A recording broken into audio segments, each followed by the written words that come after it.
Cream of Chai with Chitra. Social Talk. ஆனந்தவிடனில் வந்து சேர்ந்தபோது எப்படிப்பட்ட அனுபவம் கிடைச்சது? ஆனந்தவிடனில் சேர்ந்தபோது ஒரு டேபிள், ஒரு கை இல்லாத சேர் ஒன்று கொடுத்தா. அதிலே உட்காந்துட்டுருப்பேன். நகர்ந்தே போக மாட்டேன். எனக்கு எழுந்து வந்தால் சேரை யாராவது எடுத்துன்னு போய்ட்டு பயம். ஸோ ஒன்றுமே தெரியாது. படம் போட்டுகிட்டே இருப்பேன். மோஸ்ட்லி கேரிகேச்சர்ஸ் தான். பிகாஸ் நான் அந்த பெருமாள் சாமி படங்கள்லாம் போடுறதுலேருந்து கார்ட்டூனுக்கு மாறியாச்சு. அப்போது மாறினது எப்படின்னாக்கா அதுக்கு காரணமாக நான் ஆர்கே லக்ஷ்மணன் தான் சொல்லுவேன். அப்போ வீட்டில் எங்கள் தாத்தா வீட்டில் வந்து இல்லஸ்ட்ரேட்டட் வீக்லி ஆஃப் இந்தியான்னு ஒரு மேகசின் வந்து இருந்தது, டைம்ஸ் ஆஃப் இந்தியா குரூப்டு. அதில் லக்ஷ்மண் வந்து கேரிகேச்சர்ஸ் போடுவார், தலைவர்களுடைய கலர் கேரிகேச்சர்ஸ்லாம். என்னை அதை பார்த்த உடனே ஃபெல் இன் லவ் சார். என்னுடைய லைஃப்பில் turning point looking at those pictures தான். அப்போவே நான் சாமி படம் எல்லாத்தையும் விட்டுட்டேன். இது மாதிரி நம்ம போடணும் அப்படின்னு சொல்லிட்டு ஐ ஸ்டார்டட் டூயிங் கேரிகேச்சர்ஸ். ரொம்ப கஷ்டமாக இருந்தது ஆரம்பத்துலலாம். இங்கே இருக்கிற தலைவர்கள் பக்தவச்சலம், காமராஜ் இவங்களெல்லாம் எப்படி போடலான்னு நான் போட ஆரம்பித்தேன். லக்ஷ்மண் மாதிரி வரவே இல்லை எனக்கு, ரொம்ப சுமாராக தான் வந்தது. பட் விடாமல் ப்ராக்டிஸ் பண்ணி அதை டெவலப் பண்ணிட்டேன். அது that is how I became a cartoonist. Caricatures போட்டால் நெக்ஸ்ட் ஸ்டெப்பு கார்ட்டூனிஸ்ட் தான். ஏன்னா கார்ட்டூன்ஸுக்கு ஒரு ஐடியாவும் தேவை. அந்த ஐடியாஸ் வரத்துக்கு ஒரு மெச்சூரிட்டி ஒன்று வேணும், ஒரு வயசு வேணும். சின்ன பையனாக போட முடியாது. ஸோ அதெல்லாம் கேம் லேட்டர். என்னை இருக்கிறவங்களாம் என்கரேஜ் பண்ணி விட்டாங்க. அந்த சேஷாதிரின்னு சொன்னேன், அவர் எல்லாரும் நல்லா போடுற, நீ இம்ப்ரூவ் பண்ணிக்கோ, பெரிய ஆளாக வருவேன் அப்படின்லாம் தட்டி கொடுத்தாங்க. ஸோ கேம் மேட்டர் ஆஃப் ரொட்டீனாக எடுத்தது. ஒரு சிறந்த ஒரு கார்ட்டூனிஸ்டாக உருவாக்கினதில் எஸ்எஸ் பாலனுடைய பங்கு எத்தகையது? எஸ்எஸ் பாலனை வந்து நான் ஃபஸ்ட்டு மீட் பண்ணது இதே மாதிரி தான். ஒரு ஃப்ரெண்டு ஒருத்தர், அவர் எஸ்எஸ் பாலனுடைய ஃப்ரெண்டு ஒருத்தர் என்னை அழைச்சின்னு போனார். அது ஒரு இன்ட்ரெஸ்டிங் கதை. இது பரணிதரன் கிட்ட ஒரு ஃப்ரெண்டு ஒருத்தர் அழைச்சின்னு போனார். பரணிதரனுக்கு என் கார்ட்டூன்ஸ் எல்லாம் பிடிச்சிது. சரின்னு பார்த்தா நான் சொல்கிறேன், உனக்கு ஆப்பர்ச்சுனிட்டி வரும்போது சொல்கிறேன்னு சொல்லி அனுப்பிச்சிட்டாரு. ஒரு 2-3 வாரம் கழித்து எஸ்எஸ் பாலனுக்கு ஃப்ரெண்டான ஒருத்தர் வந்து என்ன அவர்கிட்ட அழைச்சின்னு போனார். எஸ்எஸ் பாலனை விகடன்லேயே நான் மீட் பண்ணேன். அப்போ என் கார்ட்டூன்ஸ் எல்லாம் பார்த்துட்டு பக்கத்து ரூம் அவருக்கு ஸ்ரீதர், பரணிதரன் ரூம். கார்ட்டூன்லாம் பார்த்து முடித்தோடனே, ஸ்ரீதர் இங்கே வந்து என் கூட ஒரு மெட்ராஸ் லக்ஷ்மண் ஒருத்தர் வந்திருக்காரு அப்படின்னாரு. அது புரியல ஸ்ரீதருக்கு, என்ன ஆர்கே லக்ஷ்மண் இருக்காருன்னு. நம்ம மெட்ராஸ் பான் ஒரு லக்ஷ்மண் ஒருத்தர் இப்போ மீட் பண்ணியிருக்கேன். Young person, as Brad is caricature, நீங்களும் பார்க்கணும் அதை அப்படின்னாரு. எனக்கும் ஒருத்தர் லாஸ்ட் வீக் வந்தார். அவர் ஆமாம், அவரும் வந்து கார்ட்டூன்லாம் நல்லா போடுறார். நானே உங்களுக்கு நான் அவர் வர சொல்லிடுறேன், அவர் வர சொல்கிறேன்னா வர சொன்னோன்னா அவரையும் சேர்த்து மீட் பண்ணிவிடுங்கன்னாரு. அவர் ரெண்டுமே நான் தான். சூப்பர், சினிமாவாக இருக்கு. அவளுக்கு ரொம்ப சந்தோஷமாக எடுது. உங்களுக்கு இவரே தானே, அவரு உங்களுக்கு என்ன டபுளேட்டாக கொடுத்துருக்கீங்க அப்படின்னாரு பாலன். அப்புறம் இதாகிட்டு. ஸோ அப்படியாக ஆரம்பிச்சிது என் லைஃபு. அப்போ நான் விகடனில் ஜாயின் பண்ணப்புறமா என்னை கார்ட்டூனிஸ்ட்டாக இது பண்ணல, கேரிகேச்சர்ஸ் தான் போட சொன்னாங்க. வாரம் ஒரு தலைவருடைய படத்தை நான் வரையணும் தமாஷா. அதுக்கு வந்து ராவுன்ற ஒரு ஜேர்னலிஸ்ட் வந்து அவரை பற்றி எழுதுவார். அவர் கூட அந்த படம் ரெண்டு வரும். அப்படி தான் இது பண்ணாங்க. ஒரு 6 மாதத்துக்கு அப்படி தான் இருந்தேன் நான். பட் விடாமல் கார்ட்டூன்ஸ் போட்டு அமைச்சு கொடுத்துன்னு தான் இருந்தேன். வாங்குவாங்க, பப்ளிஷ் பண்ண மாட்டாங்க. படித்து பார்ப்பார் ஸ்ரீதர் அப்படின்னுவார், அவ்வளோதான். அப்புறம் ஒரு கார்ட்டூன் ஒன்று போட்டால் அதை எம்டியை பார்க்கும்படி ஆகிப்போச்சு. பாலன் அவருக்கு பிடிச்சி போச்சு, நல்லா இருக்குது, பப்ளிஷ் பண்ணுங்களேன்னாரு. ஸோ அதை பப்ளிஷ் பண்ணாங்க. கார்ட்டூன் ஃபஸ்ட்டு விகடன் கார்ட்டூன் வந்தது. ஷேக் அப்துல்லா பற்றி ஒரு கார்ட்டூன் ஒன்று ஒன்று. இப்போ காஷ்மீர் ப்ராப்ளம் ரொம்ப இருந்தது, அதை பற்றி போட்டிருந்தேன். ஸோ அதை பார்த்ததுலேருந்து கார்ட்டூன் ஒவ்வொன்றா போட ஆரம்பித்தாங்க. ரொம்ப ஸ்லோ இதுதான், டிரான்ஸ்ஃபர்மேஷன் தான் அது. ரெட்டவால் ரங்கூடு இது மாதிரி பாத்திரங்கள்லாம் உருவாக்கணுன்றது எங்கே உங்களுக்கு ஐடியா பிறந்தது? ஐடியாஸ் வரும் sir. Ideas once you become a cartoon சினிமாவில் இருக்க மாதிரி தான். சினிமாவில் ஆனால் சீன்ஸ் யூ திங்க் இல்லை, டிஃப்ரெண்ட் திங். ரஜினியை போட்டு படம் எடுத்தால் ரஜினிக்கு என்னென்ன சீன் வைக்கணுன்றதெல்லாம் திங்க் பண்ணுற மாதிரி அது இன்பார்ன். அது வந்து so I want to create caricatures of different kinds of personalities. அதில் நான் யோசித்து முதல்ல நான் என்னென்ன கார்ட்டூன் ஜோக்ஸ்லாம், நான் வந்து கார்ட்டூன்னா பொலிட்டிக்கல் கார்ட்டூன், ஜோக்ஸ்னால் தனி ஜோக்ஸை அப்படி வச்சுன்னு பேசுகிறேன். நான் ஜோக்ஸில் என்ன போடலான்னு அப்படின்னு யோசிக்கும் பொழுது என் ஜோக்ஸில் அடிக்கடி ஒரு சின்ன பையன் ஒருத்தன் வந்துருந்தான். ஆல்வேஸ் அந்த ஒரு சின்ன பையனை வச்சு ஒரு ஜோக் போடுவேன். அப்புறம் அவன் ரெட்டவால் ரங்குடுன்னு ஏன் பர்மனெண்ட்டாக அவனுக்கு ஒரு நேம் கொடுக்கக்கூடாதுன்னு மாறினது தான். இதே மாதிரி தான் திருடனை பார்த்தா எல்லாருக்கும் பயம், அதே சமயம் ஃபன்னி திருடன்னா ஒரு சிரிப்பாக இருக்குது இல்லை, திருடனை பார்த்து சிரிக்கிறதுன்றது வேறு. ஸோ சிரிப்பு திருடன் சிங்காரவேலூர் அது ஒன்று ஆரம்பித்தேன். முன்ஜாகிரதை முத்தனா நானே கொஞ்சம் முன்ஜாகிரதை முத்தனா, நிறைய முன்ஜாகிரதை முத்தனாக்கள் எனக்கு தெரியும். ரொம்ப ரொம்ப அதீதமாக ரொம்ப கேர்ஃபுல்லாக இருக்கிறவங்க, முன்னெச்சரிக்கையோடு இருக்கிறவங்க எல்லாம் இருப்பாங்க. ரொம்ப 2 பக்கமும் பார்த்துட்டு தான் கிராஸ் பண்ணுவாங்க, அது மாதிரிலாம். ஸோ அது முன்ஜாகிரதை முத்தண்ணா அப்படின்னு ஒன்று பண்ணேன். அப்புறம் புரோக்கரை மீட் பண்ணாத யாருமே இருக்க மாட்டாங்க. எல்லாருமே வீட்டு வாடகைக்கு ட்ரை பண்ணும்போது புரோக்கரை மீட் பண்ணுவோம். அவர் கொடுக்குற ப்ராமிசஸ்லாம் இல்லை, அந்த வீடு பிரமாதமாக இருக்கும் அப்படின்னு சொல்லுவாங்க. புரோக்கர் ஒன்று 4 பண்ணாது, 4மே ஹிட் ஆகிடுச்சு சார். அதான் பியூட்டி. அதில் 4மே நல்ல பாப்புலர் இதாகி போச்சு. ஸோ வாரம் ஒவ்வொன்றும் மாற்றி மாற்றி போடுவாங்க. ஒரு 5 ஜோக் ஒன்று ஸ்டாப் பண்ணிவிட்டு 5யும் டபுள் பேஜுன்னு விகடனில் வரும், நடு பக்கத்தில் வரும் அது. ஸோ விகடன் திறந்த உடனே நாங்கள் நம்ம நடு பக்கத்தை தான் பார்ப்போம்னு நிறைய பேர் லெட்டர் எழுதுகிறாங்க.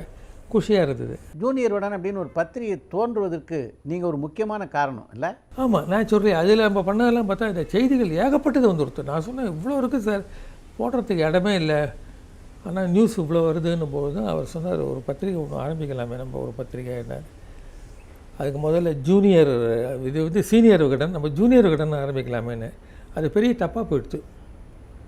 ஜூனியர் விகடன் ஆரம்பித்தது ஒரு பெரிய கன்ஃபியூஷன் ஏற்படுத்திடுது. சின்ன குழந்தைகளுக்கான பத்திரிகைன்னு நினச்சிட்டாங்க எல்லோரும். ஜூனியர்ன்ற பேரை பார்த்த ஒன்று. ஸோ சர்க்குலேஷனே பிக்கப் ஆகலை.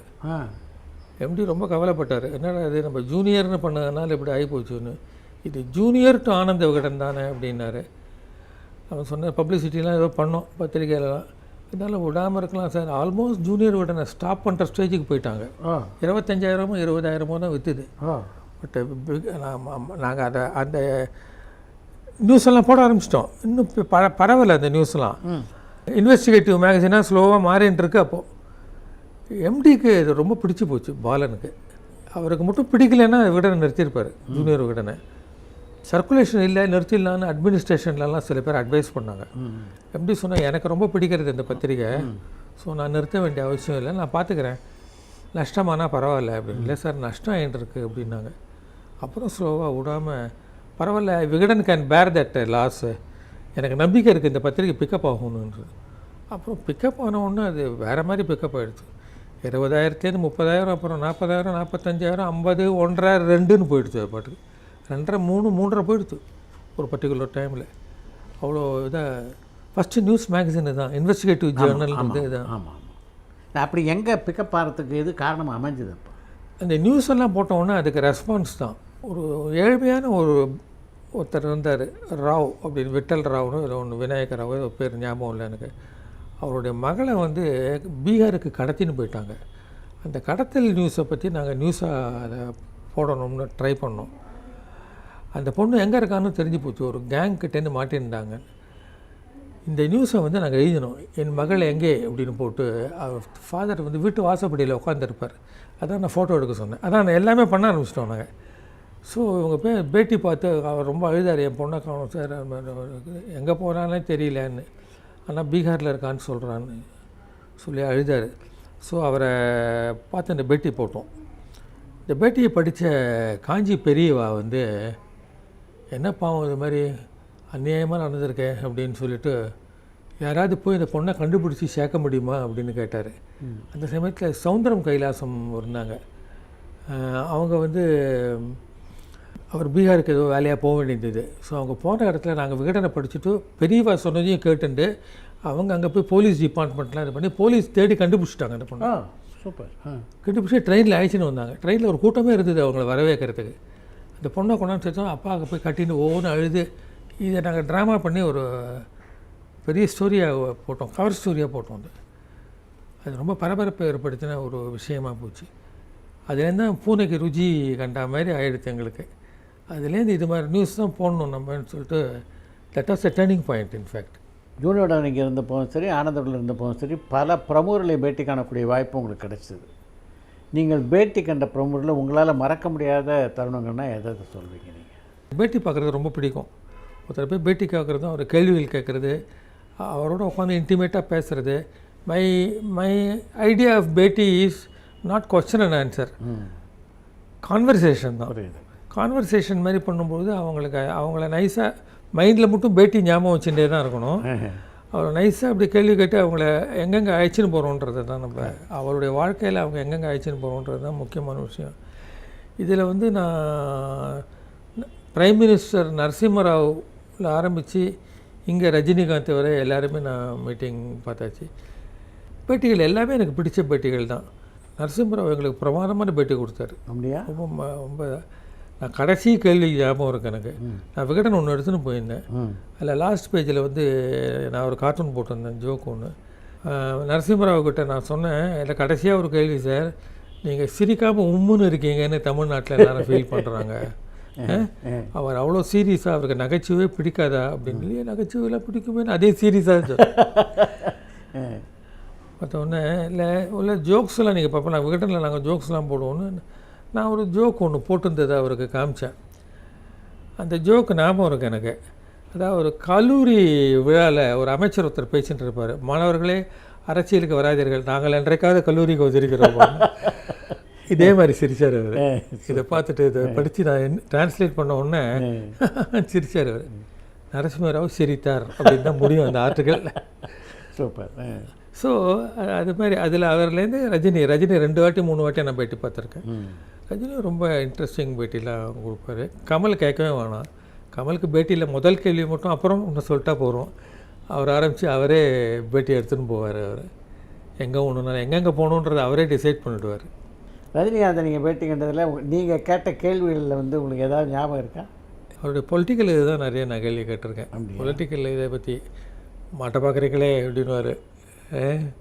மாட்டிக்கவே இல்லை அவர். அதில் கம்ப்ளீட்டாக அரசியல் இது, ஆன்மீகம் அதெல்லாம் பற்றிலாம் தான் நிறைய கேள்வி கேட்பேன். ராகவேந்தரை பற்றியெல்லாம் சொல்லுவார், அவருக்கு எப்படி இந்த பக்தி வந்தது எல்லாமே.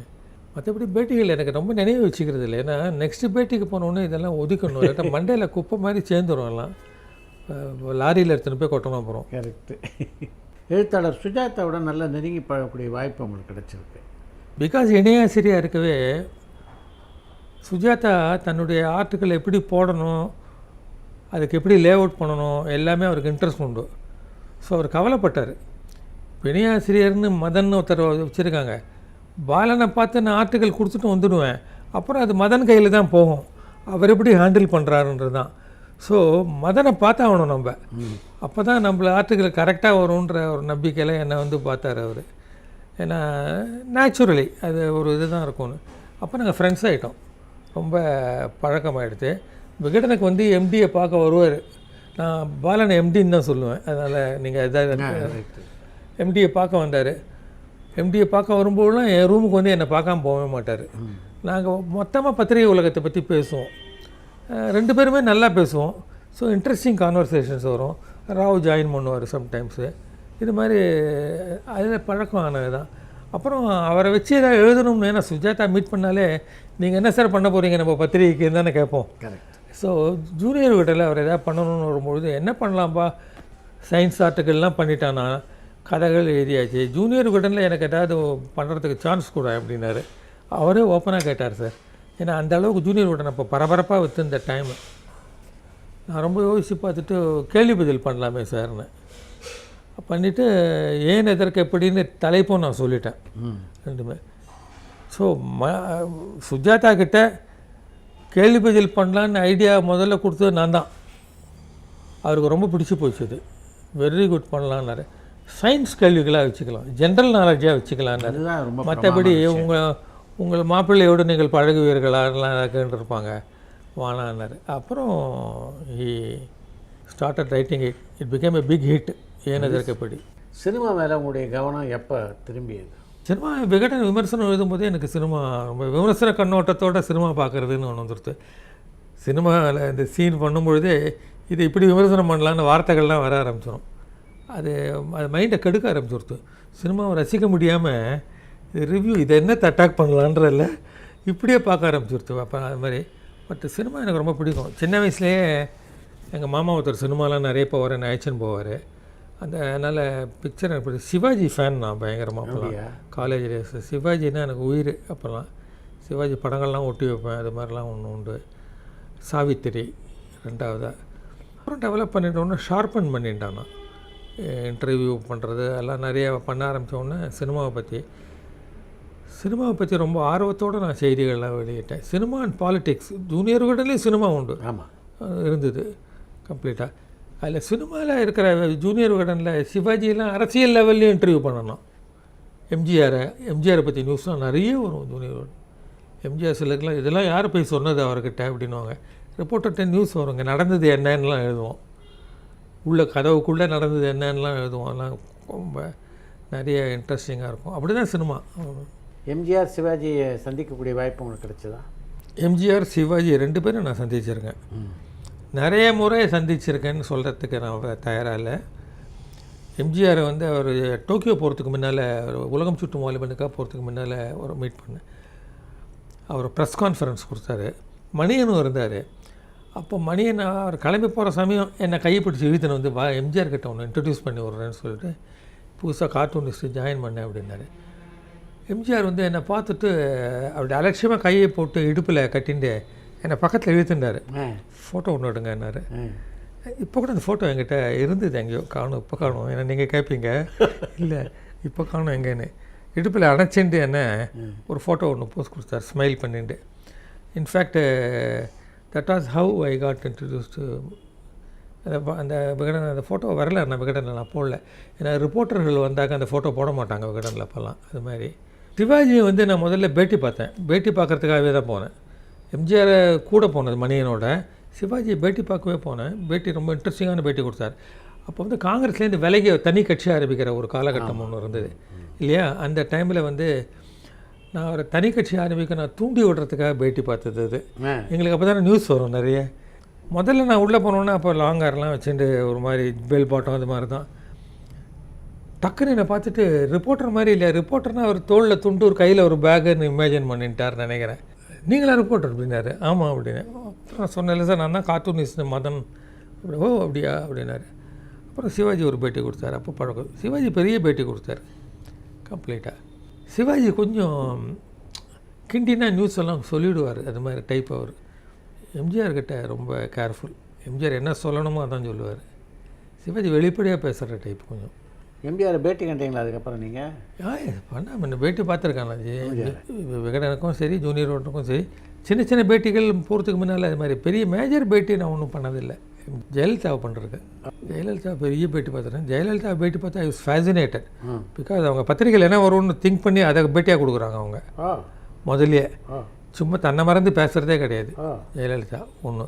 ரெண்டாவதாக மற்ற எல்லா விஷயத்துலையும் இன்ட்ரெஸ்ட் எடுத்துருந்தாங்க சார் அவங்க. நான் பேட்டிக்கு அப்புறம் பேட்டி முடிச்சப்பறம் மேடம் ஒரு ஃபோட்டோ ஒன்று எடுத்துக்கணும் உங்களுடைய போர்ட்ரேட் மாதிரி அப்படின்னு ஒரு சேரை இழுத்து போட சொன்னாங்க.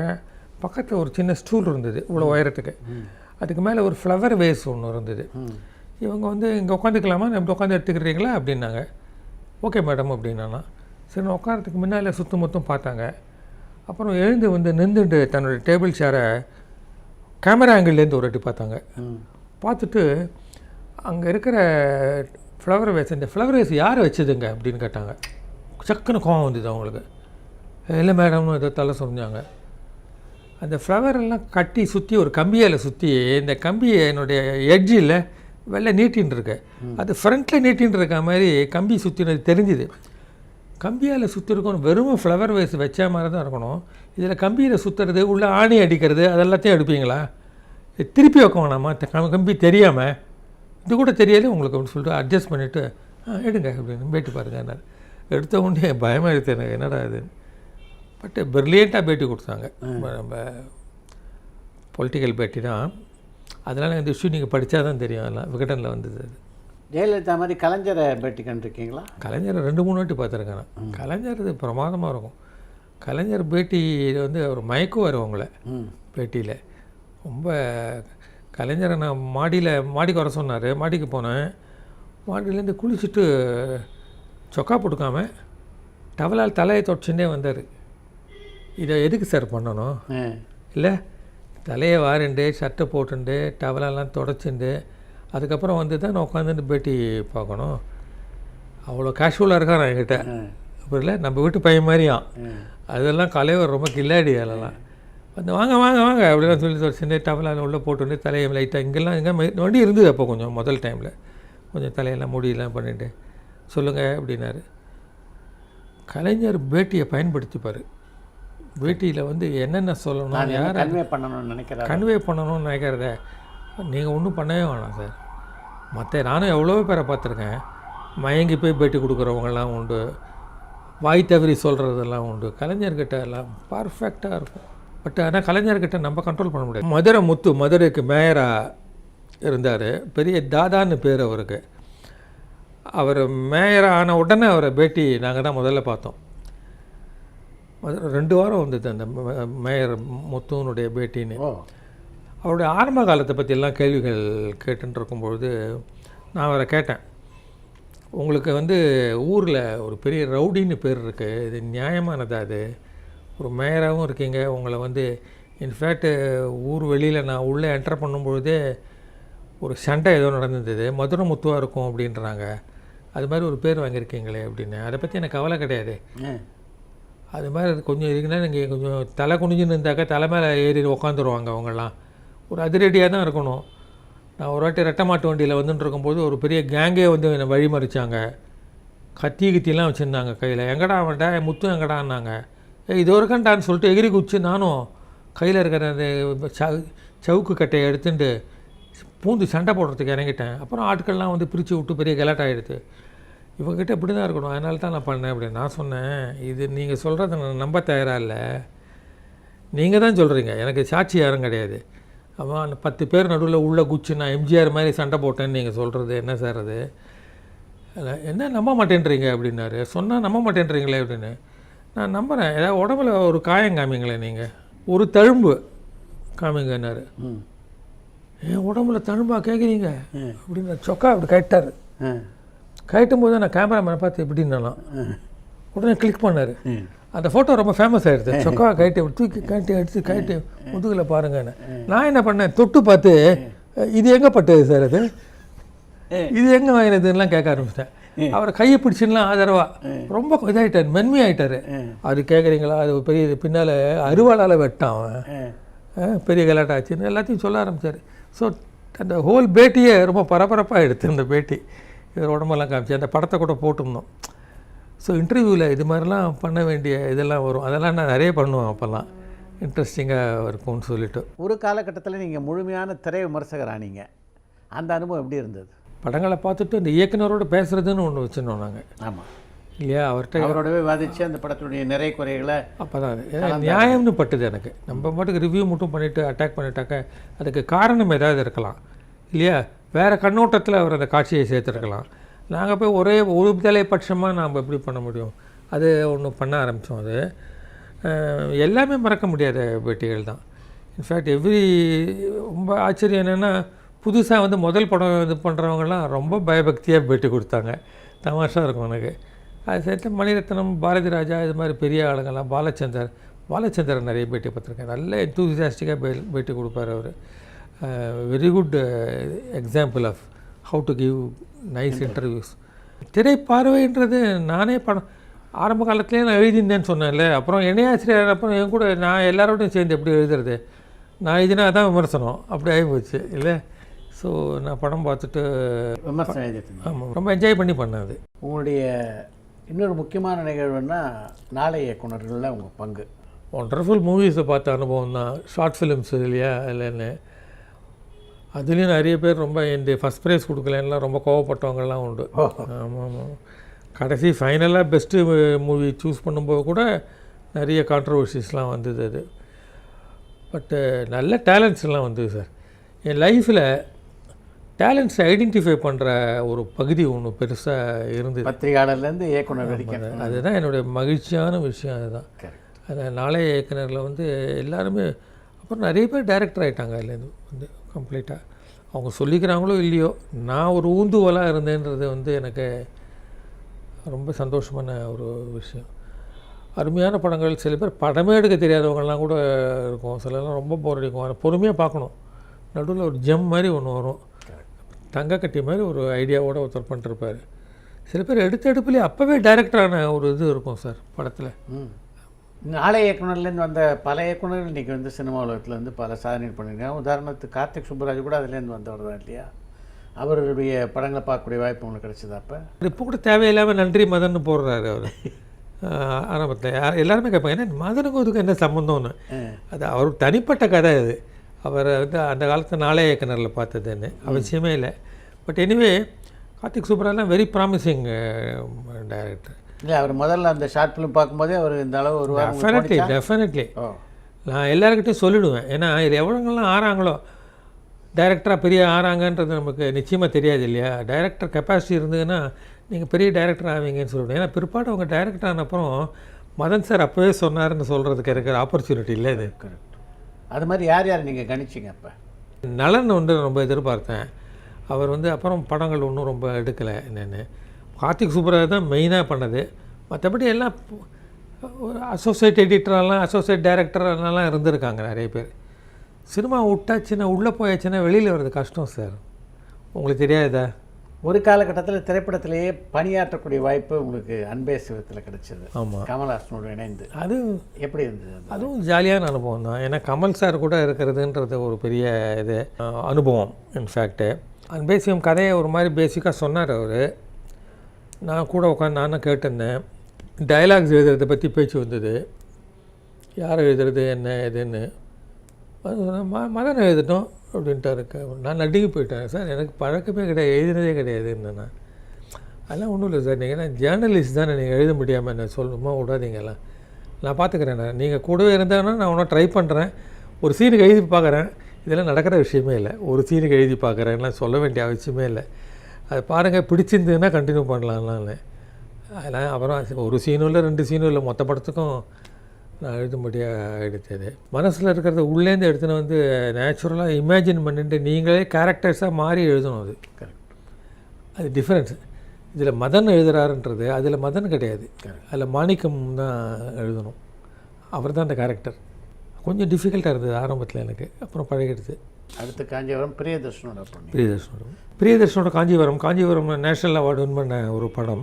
பிரியதர்ஷன் அன்பே சிவம் பார்த்துருக்காரு, அவருக்கு பிடிச்சி போயிருச்சுன்னு நினைக்கிறேன். அவர் வந்து காஞ்சிபுரம் படத்துக்கும் எழுதும். அன்பே சிவம் ஒரிஜினலாக டைரக்ட் பண்ண வேண்டியவர் அவர் தான். ஆமாம். ஒரு டிஃப்ரென்ஸ் ஒப்பீனியனில் ஏதாச்சும் அவர் இன்டர்ஃபியரே பண்ணக்கூடாதுன்னு அவர் எதிர்பார்த்தாரு. கமல் இருக்கிற படத்தில் இன்டர்ஃபியரன்ஸ் இல்லாமல் இருக்குமா? கமலுக்கு ஐடியாஸ், ஏகப்பட்ட ஐடியாஸ் தோண்டிகிட்டே இருக்கும். நல்ல ஐடியாஸாக இருந்தால் எடுத்துக்கோங்கன்னு சொல்ல போகிறார் அவர். இவர் அது விரும்பலை. அது மாதிரி சம் ப்ராப்ளம். ஸோ காஞ்சிபுரம் படத்துக்கும் நான் எழுதினேன். அன்பே சிவம் பணியாற்றியதுக்கும் காஞ்சிபுரம் பணியாற்றியதுக்கும் என்ன வித்தியாசத்தை உணர்ந்தீங்க? அன்பே சிவத்தில் கமலுடைய ஹெல்ப் கூடவே இருந்தது. கமல் அப்பப்போ படிச்சுட்டு ஒரு ஐடியாலாம் கொடுப்பாரு. இது எழுதுங்க முதல்லன்னுவார். இந்த இடம் நல்லா இருக்குது, டெவலப் பண்ணலாமே இந்த சீனைன்னுவார். நான் எழுதியிருக்கிற டைலாகை பார்த்து கம்யூனிசம் இதை பற்றி ரயில்வே ஸ்டேஷனில் ஒரு சண்டை வர மாதிரி ஒரு காட்சி வரும், அதை இன்னும் டெவலப் பண்ண சொன்னார். ஏன்னா அதில் எனக்கு நாலேஜ் ஆஃப் கம்யூனிசம்லாம் எழுதியிருந்தேன். அதில் தாஜ்மஹால் இடிச்சுட்டாக்கா லவ் செத்து போயிடுச்சுன்னு அர்த்தமானலாம் வரும். இல்லை அது மாதிரி வருது. காஞ்சிபுரமில் பிரியதர்ஷன் தலையிடவே இல்லை. அவருக்கு தமிழில் எழுதுறதுலாம் வராது. ஸோ எனக்கு ஒரு ரூம் கொடுத்துட்டாரு, அங்கே உட்காந்து நீங்கள் எழுதுங்கன்னு. கம்ப்ளீட்டாக நான் தான், அது எப்படி வந்திருக்கா இல்லையான்னே தெரியாது, பிரியதர்ஷன் பார்த்துப்பார், அவ்வளோதான், விட்டுட்டேன். ரஜினி கமலுக்கு அடுத்த நிலையில் உள்ளவங்க அஜித் விஜயெல்லாம் இருக்காங்க இன்றைக்கி. அவங்களோடலாம் பழகக்கூடிய வாய்ப்பு உங்களுக்கு கிடைச்சதா? விஜயெல்லாம் பேட்டி பார்த்துருக்கேன். அஜித்தை நான் பண்ணதே இல்லை, ஆப்பர்ச்சுனிட்டியே வந்ததில்லை எனக்கு. ஏதோ ஒரு டைமில் வெளியூரில் இருந்தார், நான் போக தயாராக இல்லை. நான் வெளியூர்லாம் போய் ஒவ்வொருத்தரும் ஷூட்டிங் ஸ்பாட்டுக்கெல்லாம் போய் இன்டர்வியூ பண்ணணுமான்னு நான் இன்ட்ரெஸ்ட் எடுத்துக்கல. எனக்கு குறை தான். ஆனால் அஜித்தை மீட் பண்ணி இன்டர்வியூ பண்ணலையேன்னு சொல்லிட்டு. விஜய் எந்த படத்தில் பேட்டி கண்டீங்க நீங்கள்? விஜய் இன்டர்வியூ நல்லா கொடுத்தாரு. விஜய் நல்ல பெரிய அளவில் ரொம்ப எச்சரிக்கையாக இருந்தார். ஏன்னா அப்போ நான் நிறைய கமல் ரஜினியெல்லாம் இன்டர்வியூலாம் பண்ண காலம் அது. ரொம்ப பயந்து கொடுக்குறாரு, கரெக்டாக வந்துடணுன்னு ரொம்ப எச்சரிக்கையாக பேசுகிறார். அவரும் பெரிய ஆக்டர் தானே அவரும். இன்ஃபேக்ட்டு தமிழ்நாட்டில் வந்து விஜய் ரசிகர்கள் கேட்கவே வேணாம். விஜய்கிட்ட அரசியல் சம்மந்தமாக கேள்வி இருந்தது அவங்களது? அரசியல் பற்றி பேச விரும்பவே இல்லை அவர். பட் அரசியல் நான் தூண்டி விடுவேன் நிறைய. நீங்கள் தலைவர் ஆகலாம் சார்லாம் சொல்லிவிடுவாங்களாம், அவர் மாட்டலை.